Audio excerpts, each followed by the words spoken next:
Hello everyone, welcome to the 190th episode of the Spiritual Brainstorm. In this episode, I'll be discussing, coming back to this idea of the distinction between existence and experience, also tying in what role bliss and happiness and joy plays in these potential alternate states that we're discussing versus stress and fear. Also have some practical examples of potential alternate states maximization and events that we experience in history.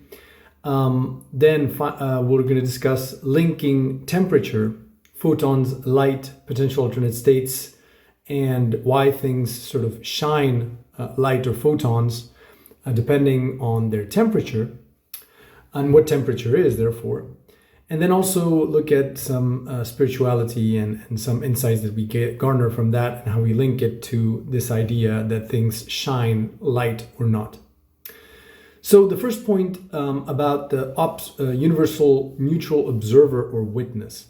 So if you look at episode 177, what I was saying is that existence comes first, coupled with non-existence, like these two concepts sort of emerge simultaneously because of a paradox that the non-existence of non-existence cannot not exist, hence existence of non-existence, hence existence. So that's just a very short summary of this paradox, which I invite you to look at in episode 177.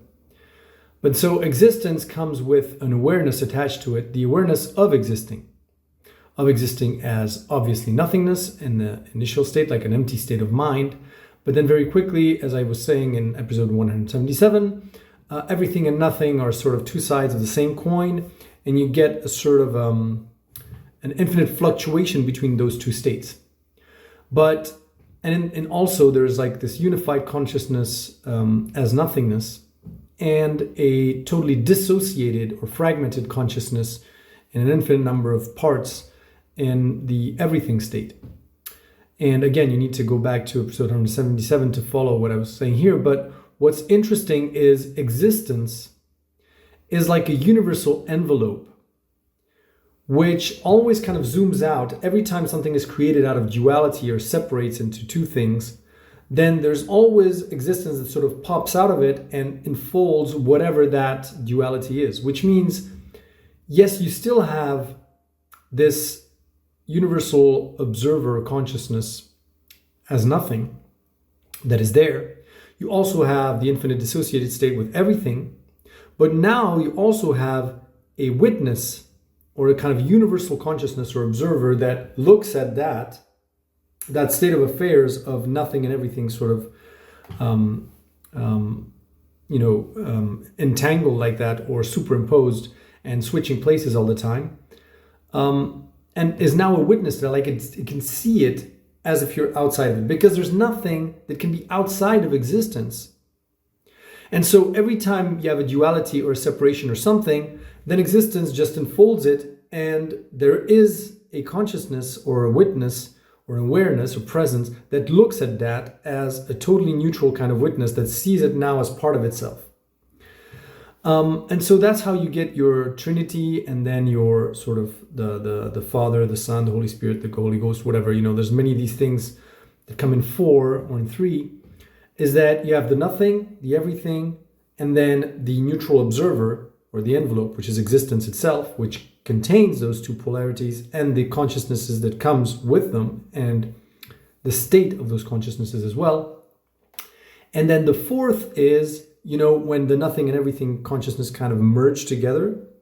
And that's, when you have, that's what happens in our relative reality, where you could say that the human, as I was saying in many other videos, is like the marriage or the combination of a divine consciousness, quote unquote, and a material consciousness. So in other words, the example I often give is that of a leaf. So imagine a leaf being conscious. Upon death, consciousness splits in two. There's one part of the consciousness that sort of embraces now the branch as being its true self and wakes up from the illusion of being just a leaf. And so it embraces a larger part of reality, you could say, as being itself.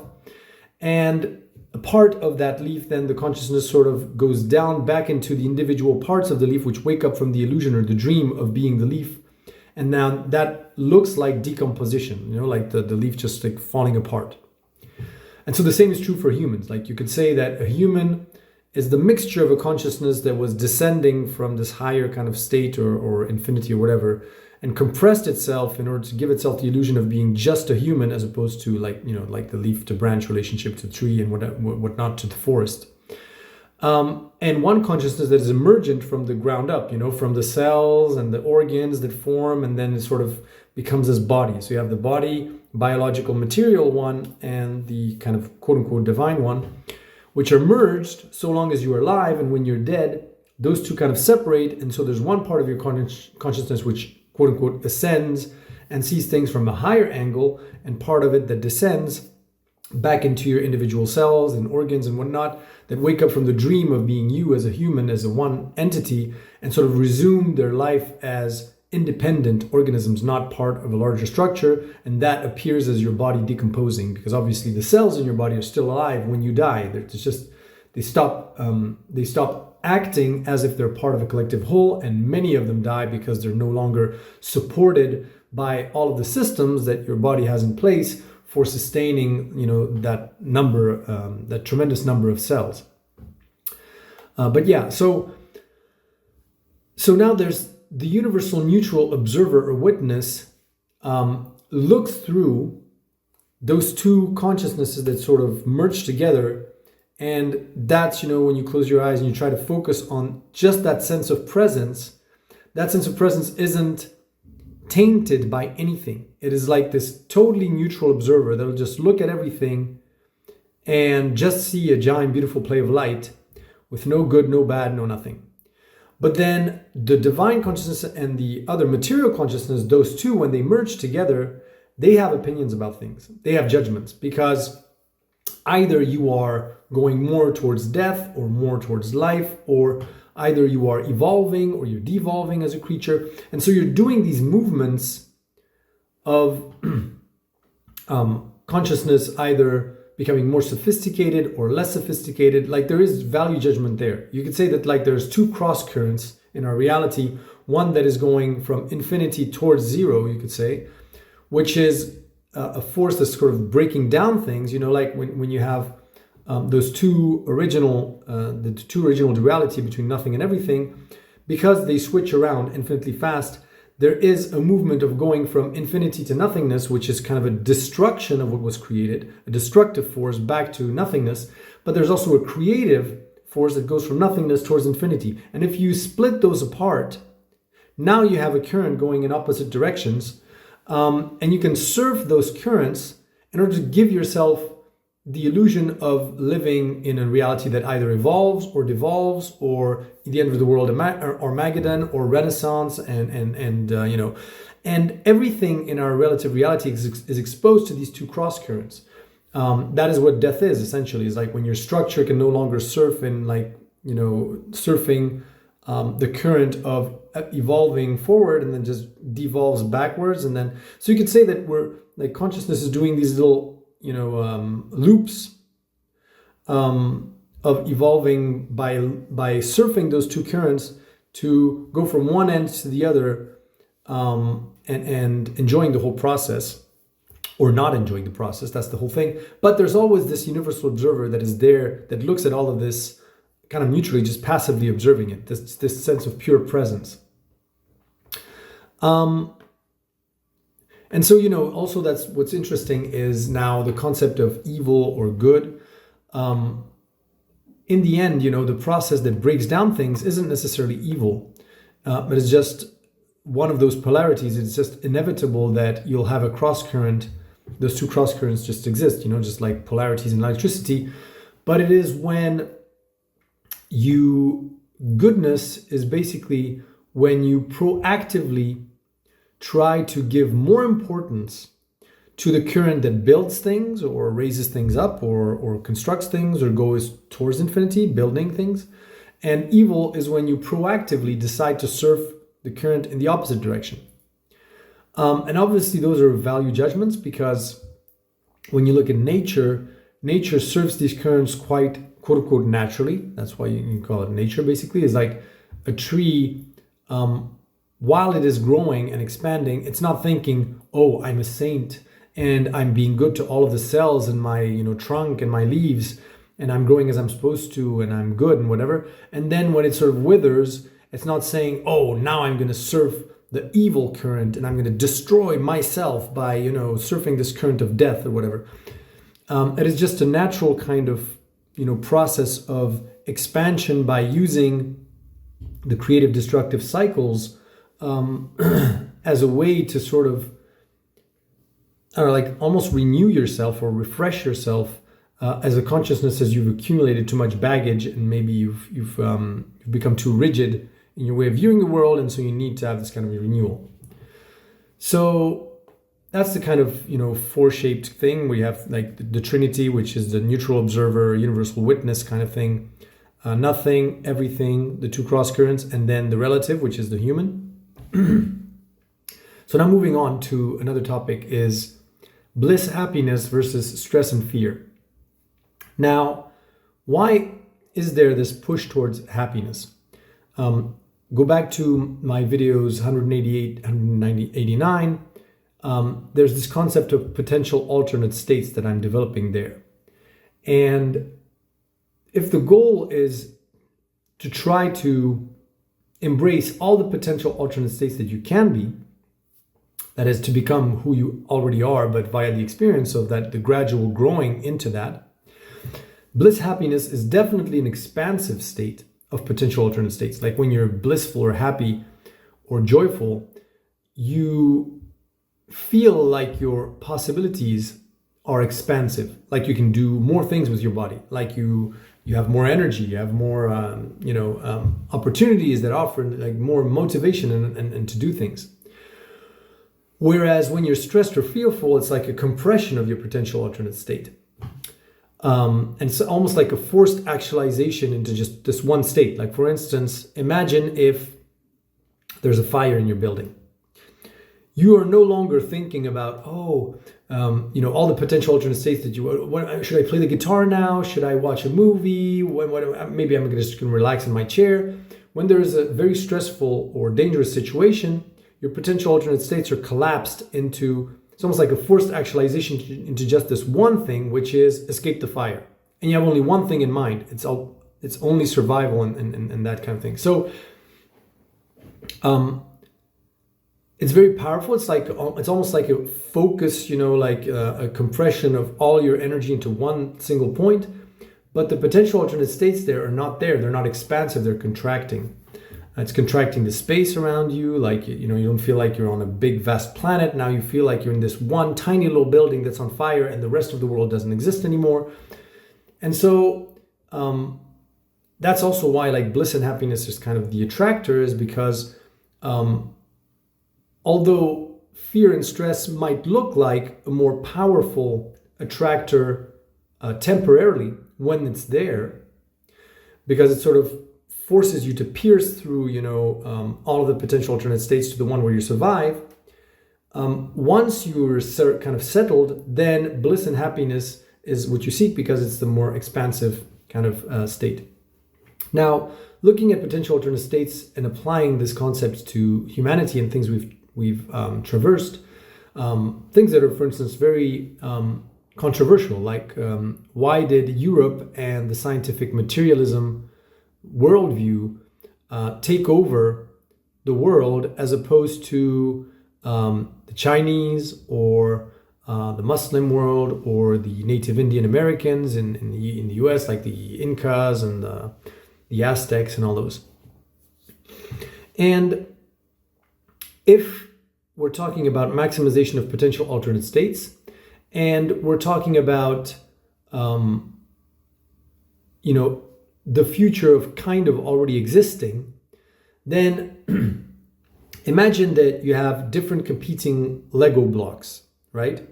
And that depending on the architecture or the geometry of the Lego building blocks, there are a certain number of ways that you can combine them to build new things from them. If the Legos are pyramid shaped, there's only so many things that you can assemble from them. If they are, rounded kind of, like a cylinder, for instance, as opposed to squared, you can also assemble, it also influences what you can assemble from them. So the geometric configuration of the Legos is very important. Now imagine if each civilization on this planet were different Lego blocks at different moment of history, and they had different shapes. And so imagine if you have an alternate potential future where American Indians, for instance, decided that their view of reality, their view of like spirits of nature and all that stuff, took over the entire world, and now the world viewed reality through their lens. That gives access to humanity to a certain number of potential alternate states.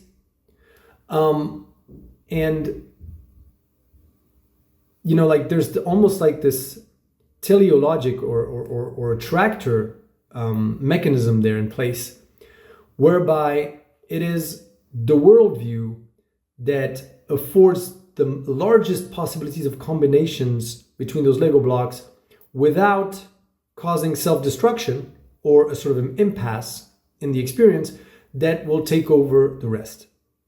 And we may explain this with, but Europeans, they brought diseases, or they brought guns, or they brought this, or they had technological advantage, or they were more ruthless, or whatever.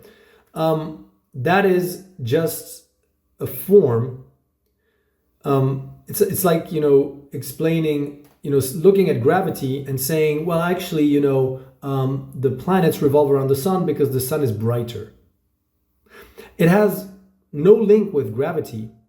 And there's no reason why that would be the case, but you could conjure up an explanation for why planets revolve around the sun and not the reverse, based on superficial kind of observations of these mechanisms of, how things arrange with each other. And so you could say that superficially, with this explanation that is rational, you could say, well, Europeans actually, they've, colonized the world because they had these technological advantages and whatever. But it's almost as if they had a potential alternate states advantage, like that their worldview was heavier, quote unquote, and attracted other worldviews towards it because it afforded humanity the widest potential alternate states for self-expression.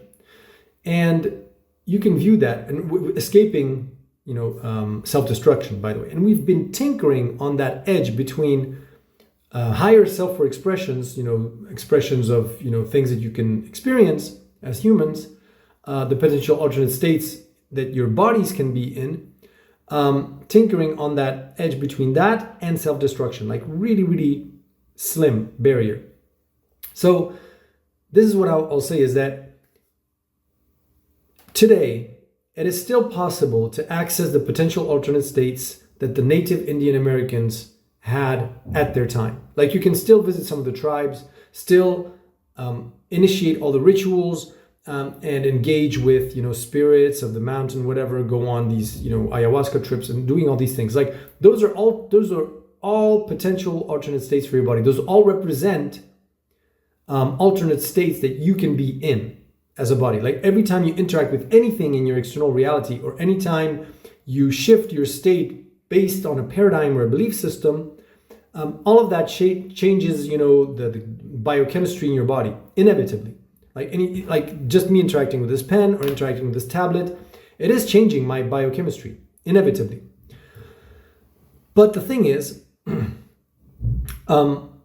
the states that you can be in by manipulating a smartphone, for instance, those cannot be accessed if the Indian American paradigm took over reality. Like there would be no smartphones. And people wouldn't invest time in science materialism and all that, those kinds of ways of thinking, and they would never think of developing technologies which shift our internal states as humans into all of those more diverse ways. And so you see that, this paradigm is kind of all-inclusive because you can still access all the other ones inside of it, even though they're kind of, you have to go and seek them, they're kind of marginal, and they are subdued in some way and isolated. But if you want to, they're still available to you.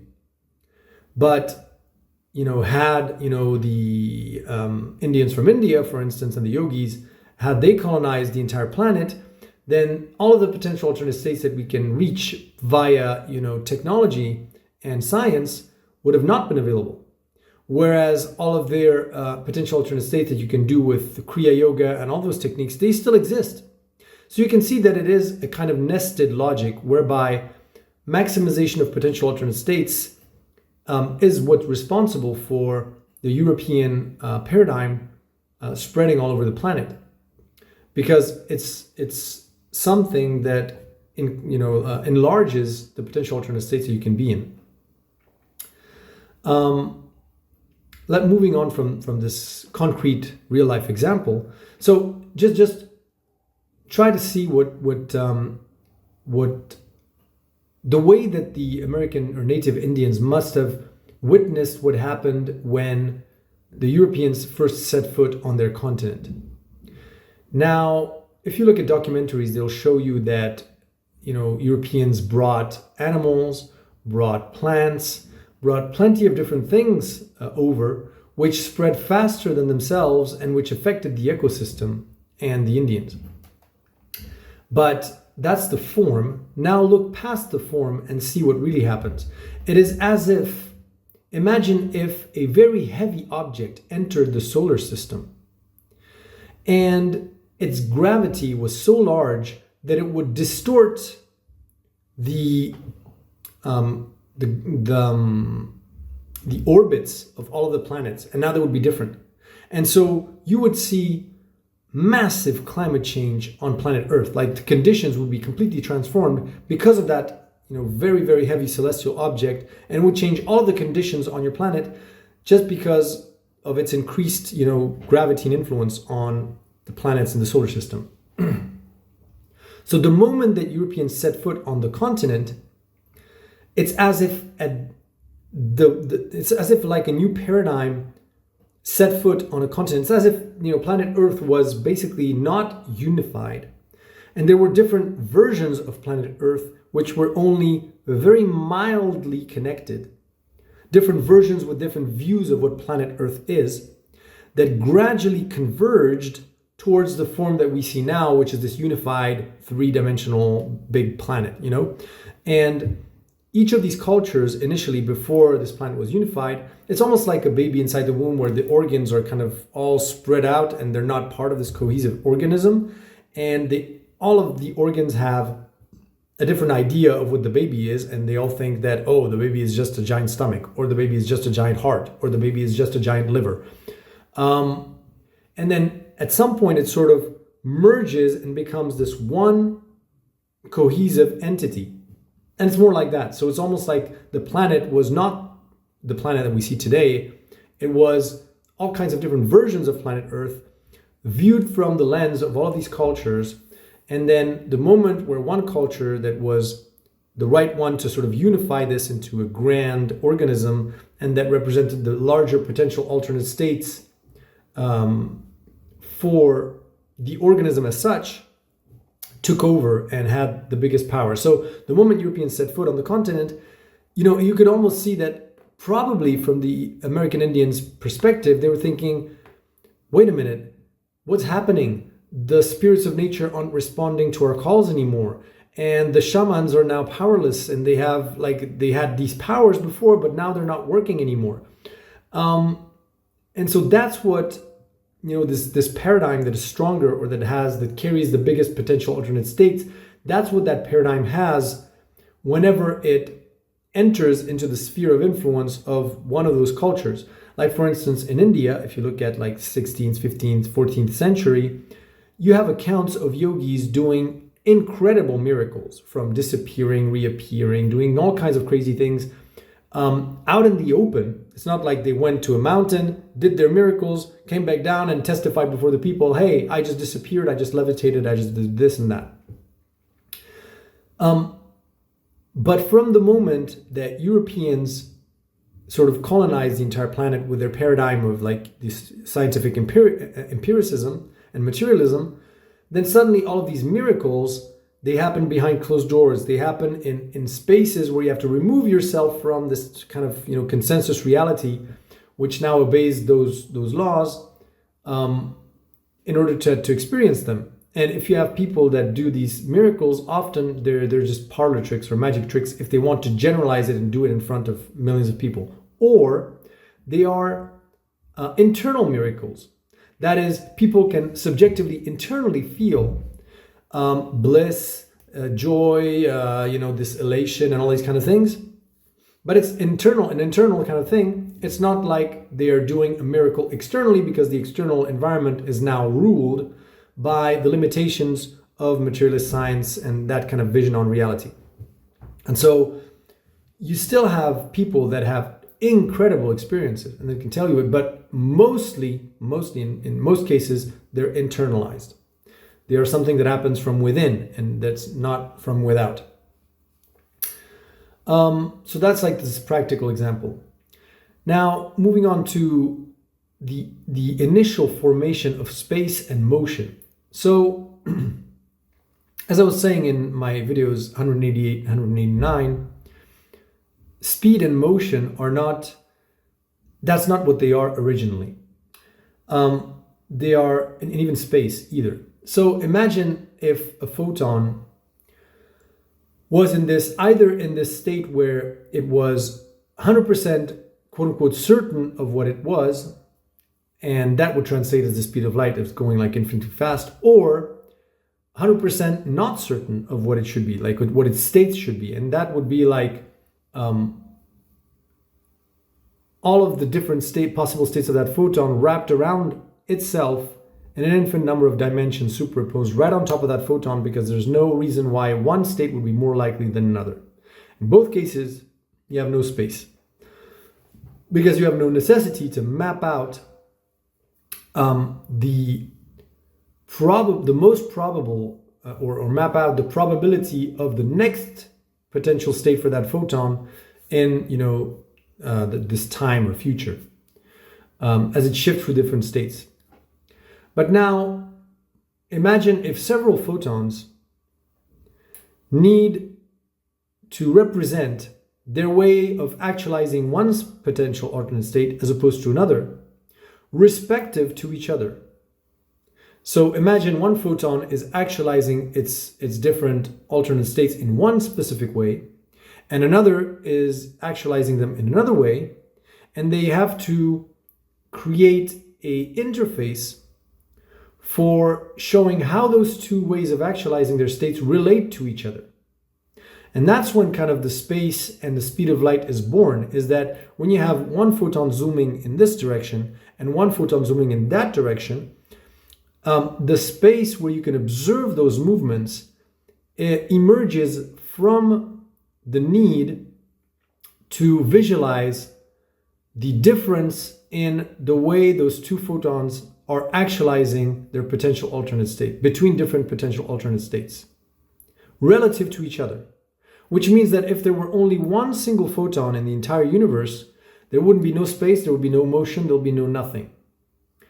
Because space, motion, and speed are just the emerge from they're kind of an emergent property for observing or comparing different ways that different photons have in actualizing their potential alternate states, like shifting between different alternate states in a specific manner, which takes the form of motion. And so space and motion evolve as the structures that photons build evolve as well. So quarks, atoms, molecules, life, humans, all of these. So we've basically created, quote unquote, the space and the kinds of motions that we can observe, like me moving my hands here. We've created that space only exists because it's a way of displaying my way of actualizing certain potential alternate states that I have as my body relative to other humans and the way they actualize their potential alternate states. And so I, move my hands like this. And so a human says, okay, so that's the way that he's actualizing his potential alternate states. And I need space and this kind of visualization, this kind of interface for showing how that human is actualizing the potential alternate states that he carries versus the way that I'm actualizing my own. So I hope that's clear, basically. So the space and the way that we map the different ways of actualizing potential alternate states evolves and becomes more and more sophisticated as the entities within it become more and more sophisticated. So the interface that I'm seeing right now is not accessible to a universe, or didn't exist in a universe where there were only atoms around, for instance. We've built this, like the outer reality sort of evolves simultaneously to your inner capacity of having more and more complex potential alternate states, and therefore there needs to be a container, an outer container, to display the way that you can actualize between those different potential alternate states, and that's what creates, the space that we subjectively feel that we're in as humans. Then there's also, I wanted to discuss this issue of temperature, photons, and light. So temperature is, again, an interesting thing because it's a scale. It's a scale, and initially there are no scales. Like, what temperature is a photon at, right? But, you can see that as things get hotter and hotter, quote unquote, as matter gets warmer and warmer, it is brighter and brighter. Hence, why fire, emits lights, because it's irradiating energy, liberating energy, and part of that energy is through light and photons. The sun is bombarding us with photons because it's also super, super high temperature, and it's radiating out all of this energy. But again, there's a problem ontologically with what temperature is and what energy is. And so I wanted to sort of pitch in on this. And so, the higher the temperature, basically, the bigger the light, but that also means the biggest influence that object has on the potential alternate states of other things surrounding it.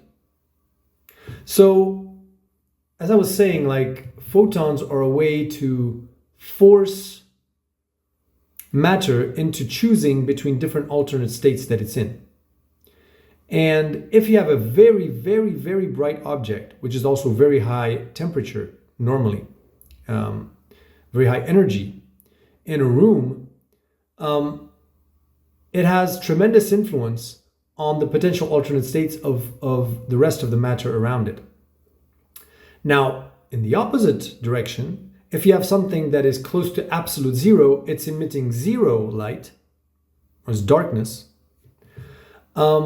and it's fully actualized and has no potential alternate states available at its disposal. So you could view this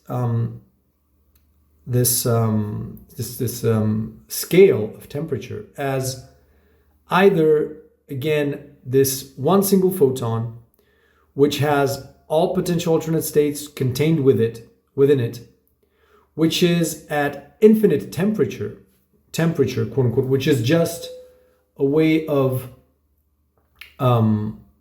expressing the ability for that photon to manifest different states that it contains. Like, if something has a lot of quote unquote energy, what it has is a high potential for manifesting anything out of its potential. It could be potentially anything because it has all that energy at its disposal. So it's as if it's all of those things at the same time.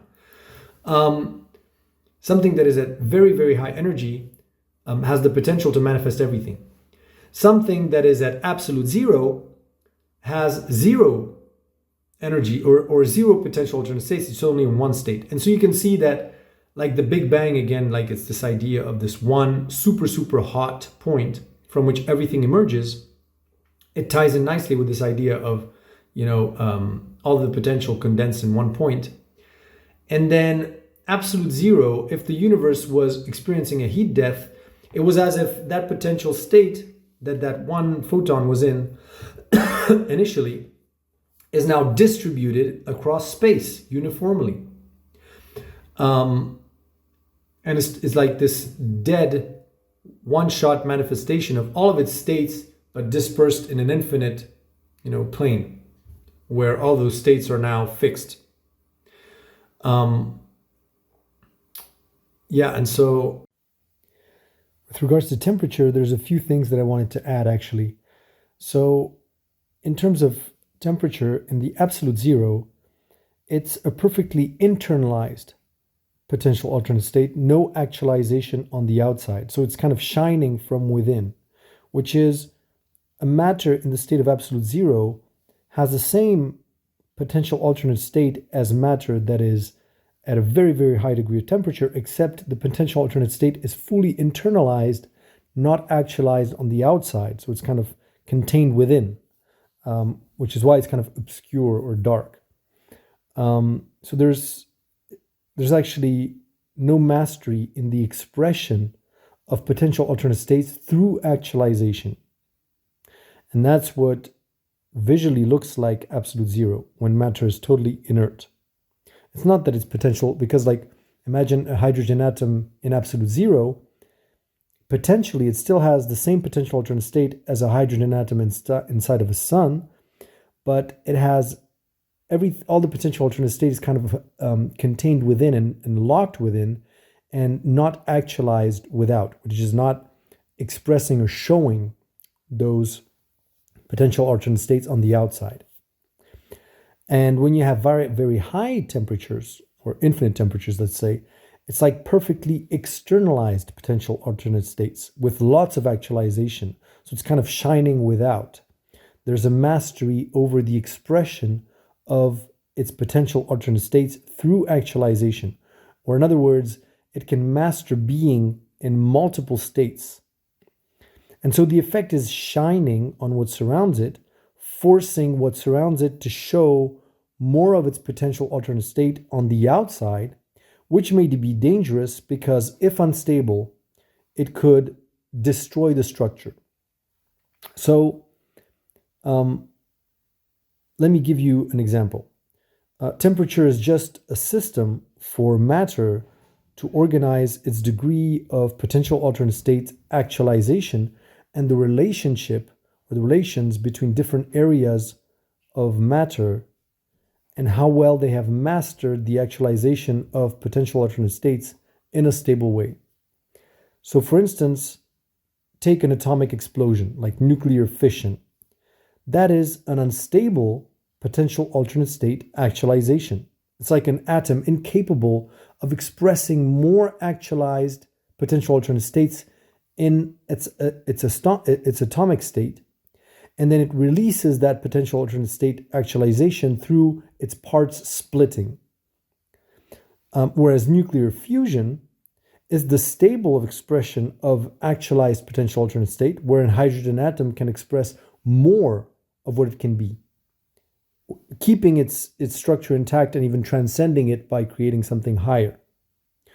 And so when you excite things like this, if the structures are not capable of expressing all of their potential alternate states in a stable, actualized way, they're going to break apart, and that energy is going to be released via their parts. Now, for life, from life onwards, it's no longer about temperature, this idea of shining light. For life, we can express, as living beings, we can express more potential alternate state actualization without increasing our bodily temperature or the temperature of the matter that we have. Instead, we increase in complexity and mastery over more potential alternate states with biological evolution first, and then psychic evolution, like the ideas that you can master within your mind, that you can juggle with. And that's what makes you shine, kind of, as an individual when you're, with people. It's like there's just some kind of how should I say this? You're like a bullshit detector in a way. Like you can see people and see through them, see through their persona, see through the mask or the veil, see through the different paradigms or the kind of psychic structure they've built from themselves and that is unstable and is just a mask, And that can be very destabilizing, because if you do it with people that are not ready to look at their quote unquote darkness, they can explode just like, an atomic bomb. And that's not very good. So, to all the light workers out there, yes, it's nice, keep shining and all that stuff, but understand that we have the power to do it in a subtle way, in a conscious way, and not indiscriminately, like, a sun or a star or something that just shines and shines and shines and shines, and can't really like modulate that very, very granularly. Even though, there are like higher level kind of quote unquote powers or entities or beings that modulate the way these, like the stars or what kind of messages permeate to our reality, because otherwise we would have already, destroyed ourselves a million times over. And so yeah, we have mastery over more potential alternate states with biological evolution, psychic evolution, and then there's many other levels of evolution there. But the same principle prevails. If we are not ready for higher potential alternate states actualization, then we would decompose. For instance, if the center of the galaxy, the black hole, would ignite and start shining on Earth, towards Earth, we would all get cancer. We will be irradiated. That is the physical form that unresolved dark parts in our psyche would take when brought to the surface, and we would thus split, kind of like nuclear fission, instead of shining brighter ourselves, because we were enlightened by the black hole, which shed light on the darker parts of our psyche, the traumas, the problems, the issues. And so that also means that a black hole is actually, quote unquote, hotter in temperature than a star, but we can't see it because it filters through stars in order to shine on Earth. It shines indirectly. Otherwise, it would be too hot, too bright. So it's just like this protective barrier, like the womb of a woman, that filters out too bright a light from the outside that the baby would be incapable of handling in its level of evolution or its developmental stage. Like, for instance, when it's 4, 5, 6 months old, it's not ready to be exposed to the same radiation or level of light that forces it to navigate through potential alternate states that it has not mastered yet. And so you have this protective barrier. And the same applies to us in this reality. It's almost like we're in this protective bubble where we can't see the center of the galaxy actually shining because it would be too bright. We couldn't handle it. Our psyche couldn't handle the information we would get, and that would manifest as, physical symptoms like cancer, but it would actually be more like, imagine like you're doing something really terrible on stage, but it's all in the dark, and then somebody sheds light on that, and suddenly you're forced to see what you're doing, and you just can't handle it, and you go crazy, So, or say that, let's say, give another example. Imagine if you're playing the violin, but you're playing really in a disharmonious way, like it's very ugly, but you're playing very softly, so it's not that traumatizing, and it's not. It doesn't hurt your ears that much. But now imagine if you amplify that sound 1,000,000 times, and you're forced to listen to that same violin playing out of tune, but 1,000,000 times stronger. Now that's enough to completely bust your ears and completely like break you apart. And so that's what these different structures is. That's what's shining. And obviously the absolute zero is the opposite. It absorbs part of that light. And so it kind of makes certain things shine less bright, which is darkness can absorb light. And if you're not careful enough, if you're not this stable structure that can create its own light from within, and that it's in a stable and continuous way, kind of like a star, which it can shine on the entire solar system. And it's not because the rest of the solar system is very cold, quote unquote, or very dark, that its light is going to be absorbed and the sun will stop shining, right? But for structures that are still like, fire or all kinds of other unstable sources of light, they are vulnerable to get their light kind of captured or sucked out of them, which is also something important for quote unquote light workers. If you're shedding light on things around you, so long as you don't have a stable light generator within you that is more like nuclear fusion, which is stable, and you're not like a candle that's just burning up, then it's best to cultivate that and not start shining it everywhere indiscriminately, because you're going to be sucked out of your light. So let's move on.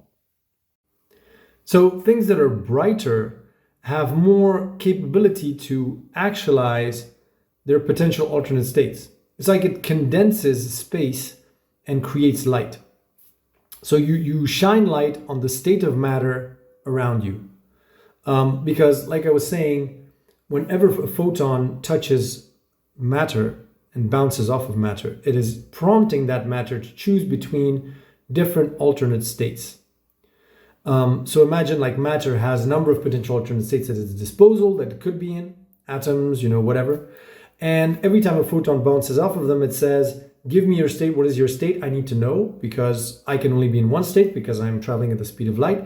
And so the more light there is in a room or in a space or whatever, the more defined and determined and precise things can be. The less light there is, and the more darkness there is, the more that matter kind of doesn't know in which state it should be in, and so it's all murky and mushy, and it could, and so it is this giant play of light is the universe that has different scales, I guess, of shade and of degrees of light, where the places that are very dark have the highest potential alternate states because there's nothing shining off of them. But at the same time, very less, like not really defined externally, but internally they have like infinite potential. So, and that's the way it is with things that are at absolute zero. Like when you observe them from afar, you think they're only in only one state, like something that is completely in the dark. You think that it's only in this one state because it has, it is this kind of, absolute zero, which is absolutely actualized state. But as you bring light closer and closer to it, it's as if you are waking up its potential for becoming more and more things. And so it's like this universe basically is a giant play of light, because there's different parts of the universe that are being enlightened selectively and receive more light than others. And the parts of the universe that receive more light, being bombarded by more photons, or are kind of forced into a bigger actualization of their potential alternate states. And so that's what happens, with humans as well. And what we're experiencing here on the planet is that there are many people in spiritual circles that are saying that the sun is becoming brighter, or that we're receiving more radiation, cosmic radiation, or all kinds of, solar flares and all kinds of, more activity. It's as if it is time for this part of the universe, like planet Earth and humans on it, to stop teetering between all the different potential alternate states, between, for instance, us self-destroying and becoming, having this collapse of our civilization, or going for nuclear war or climate change or whatever, and collapsing that and deciding, like choosing, basically it's almost like we're forced to choose now, what we want to be. It's as if the universe was shining a spotlight on us, and we're like, this. Imagine a child that's like in a room messing around and stuff, and doing all kinds of things, and then gradually sees that adults are kind of bringing a torchlight onto that child, and the child is like, oh crap, what game am I supposed to,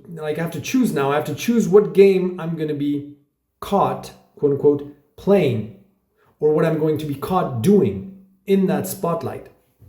And that spotlight is going to be like a snapshot of who I really am. And so you're really under kind of pressure, so to speak, you feel under pressure because now you have all of these personalities within you as a child. Like you're thinking, oh, I was playing in the dark of being the bad guy. I was playing being the good guy. I was playing unicorns. I was playing dragons. I was playing all kinds of different roles. But now as that spotlight is going to be shined up upon me, it's going to be the role, so to speak, that I'm kind of stuck with in a way. Because again, photons, that's what they do. They prompt you to say, what are you? And you cannot fake that. You cannot say, I don't know. You have to choose between a state that they'll bounce off of you and then they'll, reverberate somewhere else. And so that's what light does. And ultimately, like your capacity for experiencing and mastering more potential alternate states and the process of actualizing those alternate states in a way that is kind of beneficial or whatever, that in itself irradiates light, which means people that look at you will say that you are radiating or you are, glowing or whatever. When you're blissful and joyful and very, very happy, people will say, oh, wow, you're glowing, you are, luminous or and when you're stressed or fearful or depressed or whatever, people will say that you're kind of faded, And there's also if you read different spiritual books, they're saying that compared, like if for a human that lived in like the 3,000 or 4,000 years ago, if they were to come into contact with us, they would be experiencing us as emitting a kind of a faint glow or being almost like if there was light coming out of us. And the way that I explain this is that we are mastering the capacity of also more and more via mastering our potential alternate states. We're also mastering the ability to how should I say this, to influence the state of matter around us. Like the power that human societies and humans have on matter around this planet, is huge compared to people 4,000 years ago. Today, we can mold matter much more easily, quote unquote, and in many, many different ways, creating different things like cars, airplanes, computers, whatever, via certain tools or mechanisms. But besides the technical aspect of it and the form that we give it, the end result or the end effect of the society of 8 billion humans living today is that we have a much greater influence on the potential alternate state of matter around us. And it's almost as if we are shining light on things around us and saying, appear to be a house, appear to be this, or appear to be that. Where normally, matter would just follow its own rules and do its own things. So we are kind of cementing this giant play of light to take the form of ideas and all kinds of things that we've invented. And we use tools like, technology and whatever to do that as a proxy. But what's really happening is that we are kind of, shining light on things around us and having more and more impact on those things. So again, all of these are brainstorms. They're like very, very novel ideas that I'm discussing because I've kind of stumbled upon these kind of theories. They're not to be taken literally or as the absolute truth. That's why I call them spiritual brainstorms. But it's nice and novel ways to try to think outside the box, think about different theories or different ways of looking at reality. Hopefully you found those interesting. Don't forget to leave a comment, like, share, subscribe, the usual, and talk to you in the next episode. Bye, guys.